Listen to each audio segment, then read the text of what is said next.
اور پھر اسی عبد القادر کو انہوں نے جو ہے نا اپنا کینڈیڈیٹ وڈرا کر کے اور اس کو جتایا تھا آزاد، اور آج وہ انہی کے گلے میں فٹ ہوا ہے. یہ بھی تو تاریخ کا حصہ ہے. لیکن مندوخیل صاحب یہ سجیشنز آ ہی کیوں رہی ہیں؟ آپ لوگ یہ سوچ ہی کیوں رہے ہیں؟ تنخواہوں والی بات کو چھوڑ دیں، آپ کی یہ پرائرٹی ہو ہی کیسے سکتی ہے جب اتنی مہنگائی بڑھی ہے؟ آپ لوگ ڈیزرو کرتے ہوں گے، ٹھیک ہے، کیونکہ آپ کے پاس ایک عہدہ ہے، لیکن صرف آپ لوگ ہی کیوں؟ دیکھیے میں ایک چیز بتاؤں آپ کو کہ میں جب ایم این اے تھا پچھلی اسمبلی کی، مجھے تنخواہ مل رہی تھی 1,71,000 روپے، اور 1,71,000 روپے تنخواہ میں وہ سنگل آدمی جو اسلام آباد میں رہتا تھا، میں اپنا خرچہ افورڈ نہیں کر سکتا تھا. گھر سے پیسے منگانے پڑتے تھے. میرے کراچی میں فیملی ہے وہ الگ الگ ہے. اور پھر جو ٹکٹ ملتے تھے 25 ٹکٹ ہمیں ملتے تھے 6 مہینے کا، جو بزنس کلاس تھے اس کو میں کنورٹ کرتا تھا اکانومی میں، یعنی جہاز کی دم میں بیٹھتا تھا اس کو میں 40-50 ٹکٹ بناتا تھا تاکہ میں ہر ہفتے کراچی جا سکوں، جبکہ باقی سارے ایم این اے صاحبان اب بتائیں سر، یہ آپ لوگوں کو پریشانی اور گھبراہٹ نہیں ہوتی کہ یہ چل رہا ہے ایکچولی ملک میں کہ لوور مڈل کلاس کیسے رہ رہی ہے، خطۂ غربت کی لکیر کے نیچے سے لوگ کیسے رہ رہے ہیں، اور سیاستدانوں کی پرائرٹیز کیا ہیں؟ 80,000 عرب بتا رہے 80 کروڑ عرب بھی یہ ملک قرضہ لے تب بھی اپنی پاؤں پہ کھڑے نہیں ہو سکتے، اس وجہ سے کہ یہ جو شاہی خرچے ہیں. آپ مجھے بتاؤ دنیا کا کون سا ملک ہے جس میں 90,000 سرکاری گاڑیاں جو ہے نا وہ چل رہی ہے، جس کے اخراجات پیٹرول ڈیزل مینٹیننس حکومت برداشت کر رہی ہے؟ آپ مجھے بتاؤ دنیا کا کون سا ملک ہے جو بیوروکریسی کو 40 کروڑ بجلی کی یونٹ فری دیا جاتا ہے؟ آپ مجھے بتاؤ دنیا کا کون سا ملک ہے جہاں پہ اتنی بڑی تعداد میں بیوروکریسی بیٹھی ہوئی ہے اور وہ باپ و دادا پوتا اس طرح چل رہا ہے پورا؟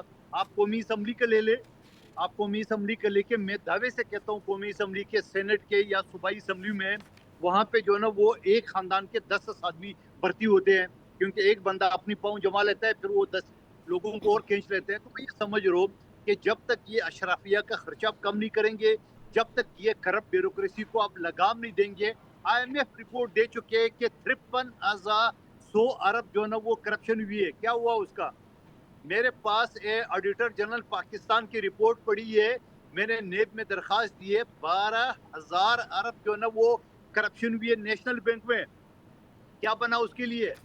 اتنے بڑے بڑے بورڈ لگے ہوئے نیب کے. مندوخیل صاحب 15 ماہ میں نیب میں 3 ترامیم ہوئی تھیں، اور اس سے بھی عوام سے ریلیٹڈ کوئی اقدام نہیں کیا گیا. قانون کی منظوری کے بعد نیب وفاقی، صوبائی یا مقامی ٹیکس کے معاملات میں کارروائی نہیں کر سکتا، لیکن جو آپ کہہ رہے ہیں اس کا بھی عوام سے سر کوئی تعلق نہیں ہے.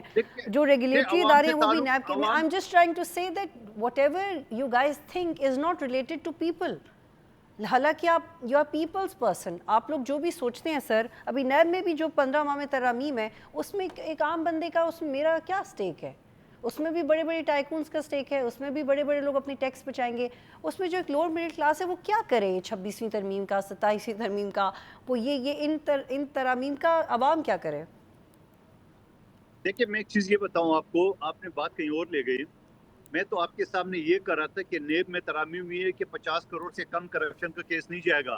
میں تو اربوں خربوں روپے کی باتیں بتا رہا ہوں آپ کو، اربوں خربوں کے. اس کے لیے کیا ہوا؟ پچھلے اسمبلی میں میں نے سوال پٹ کیا تھا اسمبلی میں کہ یہ بتایا جائے کہ نیب میں جو افسران ہے اس کی کیا کوالیفیکیشن ہے. تو آپ کو پتا ہے جواب کیا آیا؟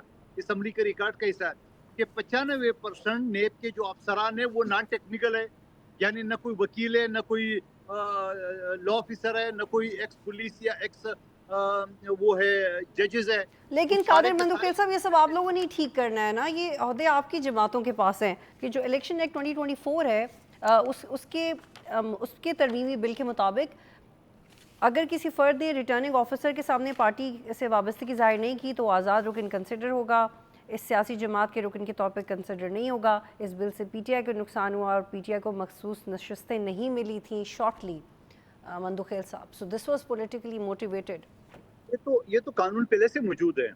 یہ تو شوکت صاحب کو پتا ہے کہ قانون پہلے سے موجود ہے کہ الیکشن کے بعد میرے خیال میں الیکشن جی قادر صاحب، یہ میں آپ کے سامنے مثال پیش کر رہی ہوں کہ تو ہوتا چلا آ رہا ہے، لیکن آپ لوگ خود بھی ریئلائز نہیں کرتے کہ اس میں کیا تبدیلی کی ضرورت ہے. اور بے شک پرانا قوانین ہے کیا، لیکن کیا وہ صحیح قانون ہے؟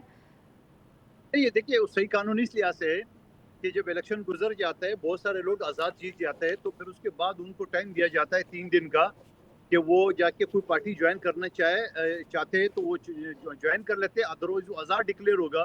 یہ تو 2017 کے الیکشن ایکٹ میں موجود ہے یہ قانون سارا پہلے سے. اور دوسری بات یہ جو آپ نے بل کی بات کی ایبیچول افینڈر کے پنجاب کا، غضب خدا کا میں یہ سمجھ رہا ہوں کہ پی ٹی آئی والے تو کوئی نہیں بچ سکتے اس وجہ سے کہ پہلا ایف آئی آر میں تو چلو ہم کورٹ میں لکھتے ہیں ایز اے وکیل کہ بھائی یہ بندہ بڑا معصوم ہے اور اس سے پہلے کوئی کیس نہیں ہے. اب پی ٹی آئی والوں کے خلاف جو 10-20 ایف آئی آر ہے وہ تو ایبیچول میں آ جائیں گے. تو میں یہ کون سا جو ہے نا وہ گسٹاپو کی، یہ کون سے چنگیز خان کے دور کی یہ قوانین لا رہے پنجاب حکومت. ان لوگوں نے حکومت پہ ساری زندگی رہنا ہے، کل کا یہی قانون ان کے گلے میں بند ہوگا.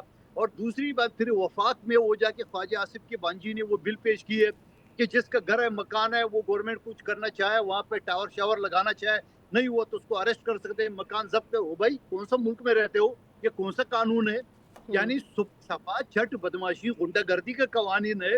تو میں یہ سمجھ رہا ہوں یہ ساری چیزیں جو نا یہ ٹھیک ہے، آپ دونوں لیگا ایک بریک لیتے ہیں. جب بریک کے بعد واپس آئیں گے تو الیکشن ایکٹ ترمیم 2023 جس میں نواز شریف اور جہانگیر ترین الیکشن لڑنے کے قابل ان کو تاحیات ان کی نااہلی ختم کی اور وہ الیکشن لڑ سکتے تھے دوبارہ. پی کے ایکٹ کے جب ترمیمی بل منظور ہو تو اس میں اپوزیشن کا کوئی فیڈ بیک نہیں دیا گیا تھا اور اسلام آباد میں پرامن اجتماع و امن عامہ کا جو بل تھا 2024 اس کو منظور کیا گیا اور غیر قانونی جلسے کے ارکان کو بولا گیا کہ ان کو گرفتار کریں گے. اس میں بھی ہم نے دیکھا کہ یہ ایک پولیٹیکل پارٹی زیادہ اس سے انفلوئنس ہو رہی تھی. تو یہ جتنی مثالیں ہم آپ کے سامنے رکھ رہے ہیں یہ کوئی نیا رویہ نہیں ہے جسے ہم کوٹ کر رہے ہیں کہ جو کے پی میں ہوا یا جو پنجاب اسمبلی میں ہوا. یہ پرانا ہی رویہ ہے اور بہت کانفیڈنس ہے اس رویے پہ سیاست کی جاری. سبسکرائب کریں اور بیل دبائیں تاکہ کوئی خبر رہ نہ جائے.